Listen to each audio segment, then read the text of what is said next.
მოგესალმებით კიდევ ერთხელ თქვენ ღამის კომუნიკატორს უყურებთ და როგორც გითხარით ჩვენი სტუმარია ბატონი ლევან ზარდალიშვილი, ფსიქოლოგი, ჯიპას გამოყენებითი ფსიქოლოგიის სამაგისტრო პროგრამის ხელმძღვანელი. დიდი მადლობა მოგზაურობისთვის. მოგესალმებით.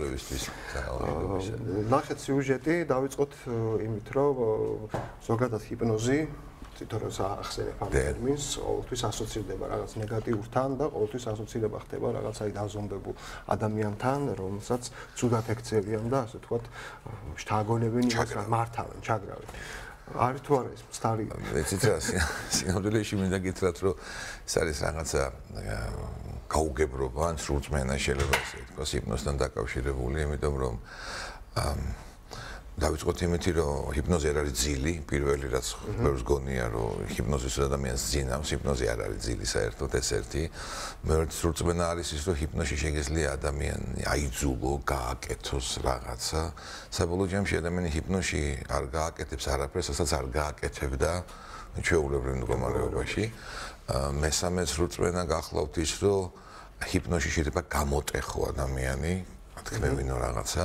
ეს ტყუილია მინდა გითხრათ. მე ხა კლინიკურ ჰიპნოზზე ვაკლებარ გიხათ რომ რაღაცა არ ვიცი მე სადღაცა დაიჭირეს, ჩაკეტეს და რაღაცები დაალევინეს, ამაზე არ მართლობა. ასე რომ ჰიპნოზში არ იტყვით არაფერს, ისე თქმაც არ ის ყოველსაც არ აპირებდით საერთოდ და მეოთხე კიდე არის სრულწმენა ასეთი რომ ჰიპნოზში შეიძლება ჩარჩე. ჩარჩე შეიძლება ლიფტში და ჰიპნოზში ჩარჩენით ვერაფრით ვერ ჩარჩები, ჰიპნოლოგს გული გაუსკდეს და მოკვდეს ადამიანი ბოთი ჩვეულებრივ ძილში გადავა. ჰიპნოზი სინამდვილეში გახლავთ სამკურნალო მეთოდი, სხვათა შორის ექიმებმა მოიგონეს და არა ფსიქოლოგებმა, ვინც შემოიტანა ზოგადად თვითონ ჰიპნოზი როგორც მეთოდი ძალიან დიდი ხანია ცნობილია, ადამიანზე ზემოქმედების რაღაცა ფორმა, ჯერ კიდევ რა ვიცი, რამდენიმე 1000 წელია ცნობილია, მაგრამ ესე გამეცნიერულა და თვითონ სახელი ჰიპნოზი დაარქვა ინგლისელმა ექიმმა ჯეიმს ბრეიდმა, რომელიც მე-19 საუკუნეში მოვაწეობდა.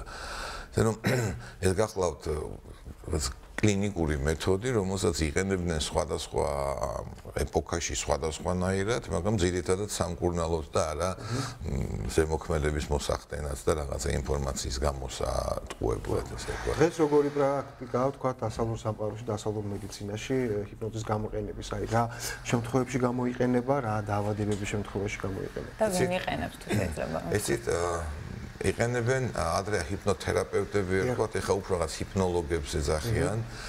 სხვადასხვა ქვეყანაში სხვადასხვანაირად არის, მე მაგალითად ძალიან კარგად ვიცი, ვთქვათ, ჩეხეთში როგორ არის იმ დროით ვცხოვრობდი რაღაც პერიოდი.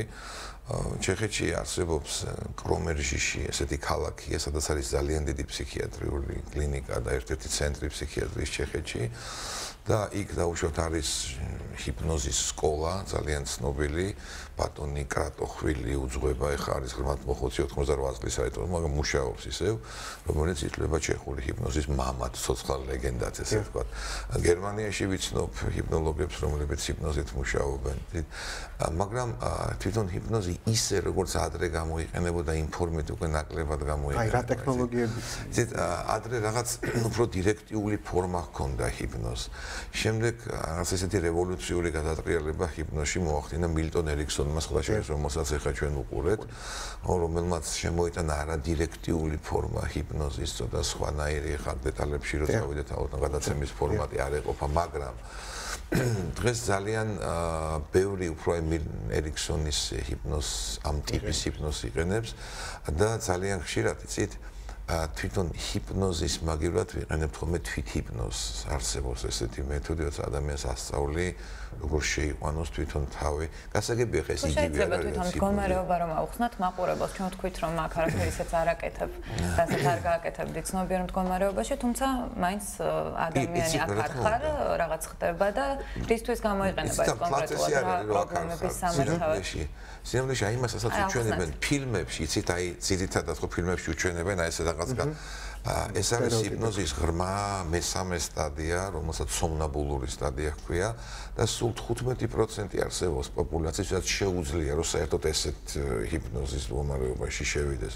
ჩვეულებრივ ჰიპნოზის დროს ადამიანი არ არის ამ სომნაბულურ სტადიაში, აბსოლუტურად აზრზეა და გონზეა, აქვს იმის განცდა, რომ ნებისმიერ დროს შეუძლია ადგეს და შეწყვიტოს ეს სეანსი და ესეც არის, ვით ჰიპნოზს ეხლა იყენებენ ხოლმე თქვა გარკვეული ტიპის ფობიების მოსახსნელად. ჰიპნოზს იყენებენ ფსიქოსომატიკის, ანუ ეს არის ისეთი დაავადებათა ჯგუფი, რომელთა წარმოშობი მიზეზები ფსიქიკაშია. თუმცა ჩინელები ამბობენ, რომ ყველაფრის წარმოშობი მიზეზი ფსიქიკაშია, მაგრამ თანამედროვე მედიცინა თქვა გარკვეული ტიპის დაავადებები არის გამოყოფილი, რომელიც ითვლება, რომ არის სუფთა ფსიქოსომატიკა. დამოკიდებულებები, აი თქვა თალკო დამოკიდებულებები. იცით, მაგისტრის იყენებენ ჰიპნოზს, რა თქმა უნდა. ჩვენთან საქართველოში მე არ შეიძლება ვინმე იყენებს, მაგრამ მე არ ვიცნობ, რომ ვინც თქვა ჰიპნოზს. აი ჩვენთან რა პრაქტიკაა? ჩვენთან ნახრივის დამოკიდებულებებთან არა, ზოგადად აი ჰიპნოთერაპიის მხრივ რა ჩვენთან მე რამდენადაც ვიცი, ოსოში ჩემს წასვლამდე სანამ მე აქ ვიყავი, თქვა იყვნენ ფსიქიატრები, რომლებიც ჰიპნოზს იყენებდნენ. დღეს მე არ ვიცნობ არავის, ამიტომ მე მგონია რომ არც არავინ არ არის, თქვა ისეთი, ვინც ახლა ჰიპნოზით მუშაობს. თქვა რაღაცა გარკვეული ტიპის ჰიპნოტიზაციის შემთხვევები შეიძლება გარკვეულ ექიმს ან რომელიმე ფსიქოთერაპევტს ჰქონდეს, მაგრამ ისე რომ ვიღაც აი ჰიპნოზით მუშაობდეს საქართველოში მე ეს ალბათ კვალიფიკაციასთანაც არის დაკავშირებული, რომ სწავლიანი მდგომარეობაში მე ვიცი ფსიქოანალიზი რომ ჩაატაროს პრაქტიკოსმა ექიმმა, რამდენიმე რაღაცა 200 საათი თვითონ უნდა გაიაროს ესეთი პრაქტიკა, ალბათ 300 საათი. ალბათ უბრალოდ განათლების პრობლემაც დგას, რომ ჩვენი ექიმები ვერ ღებულობენ ამ კვალიფიკაციას, შესაბამისად არ იყენებენ ამ მეთოდს. აი იცით რა მინდა გითხრათ, ჯერ ეს ერთი თავისთავად თვითონ ჰიპნოზი, აი ჰიპნოზი რასაც ქვია, ჰიპნოზი არის მხოლოდ მდგომარეობა. Ну, თუ დავთქვათ, ვინმე მკურნალობს, რომ სწორი იქნება ვთქვათ ჰიპნოზით კი არა, ჰიპნოზში, იმიტომ რომ ჰიპნოზი არის მდგომარეობა, რომელიც ვთქვათ თავისთავად არ არის თვითონ სამკურნალო. შემდეგ ჰიპნოზში ხდება შთაგონება, ან სუგესტია, უფრო ისე მეცნიერულად ვთქვათ, ხო? და ეს შთაგონება გახლავთ მერე უკვე სამკურნალო ეფექტის მომდანი და ისეთ რა ობიექტიც უნდა იყოს, ასე ვთქვათ, მიყვეს.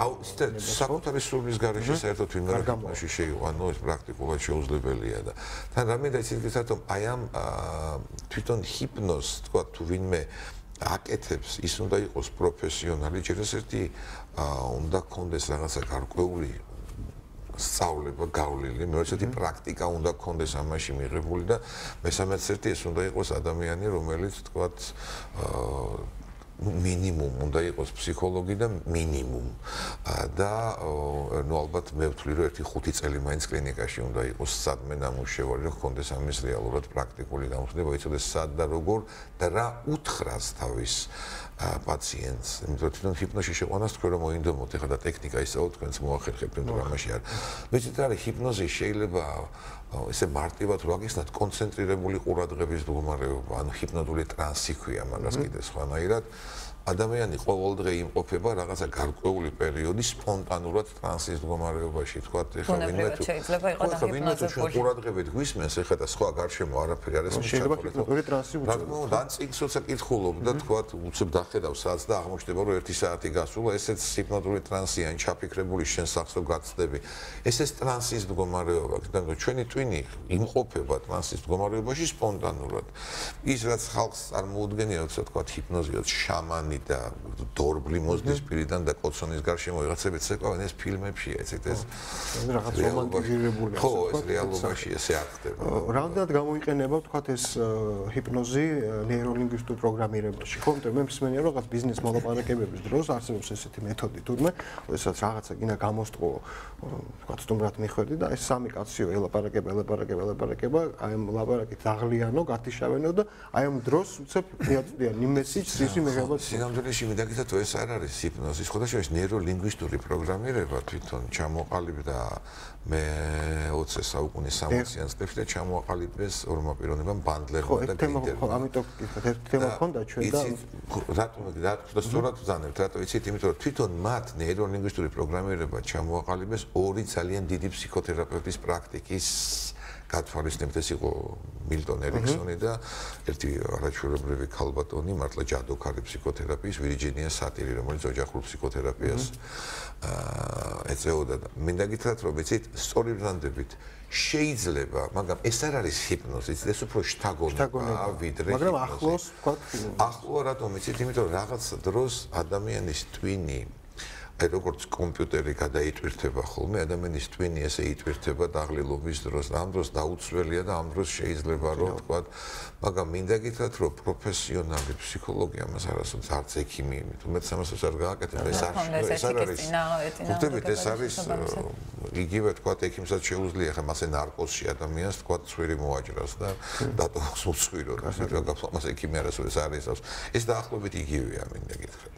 რამდენად არის ბატონო ლევან შესაძლებელი რომ ადამიანმა საკუთარ თავში დააგონოს რაღაცა ესეთ ჰიპნოტურ მდგომარეობაში და რადგანაც ჩვენთან ამის პრაქტიკა არ არსებობს, პრაქტიკოსი ექიმები არ არიან, რას ურჩევდით მაყურებელს თუ აქვთ ესეთი რაღაცა მიზანი, ან თუნდაც მავნეჩვევა, რა არის ჰიპნოსთან ახლო მდგომარეობა, რაც დამოუკიდებლად მედიტაცია, რომელიც გითხარით, არსებობს სხვათა შორის ძალიან სერიოზული ლიტერატურა თვითჰიპნოზზე, ეს ერთი, მეორე კეთდება სხვადასხვა სახის სემინარები და მასტერ-კლასები, თუმცა თვითჰიპნოზი არ არის რთული სასწავლი.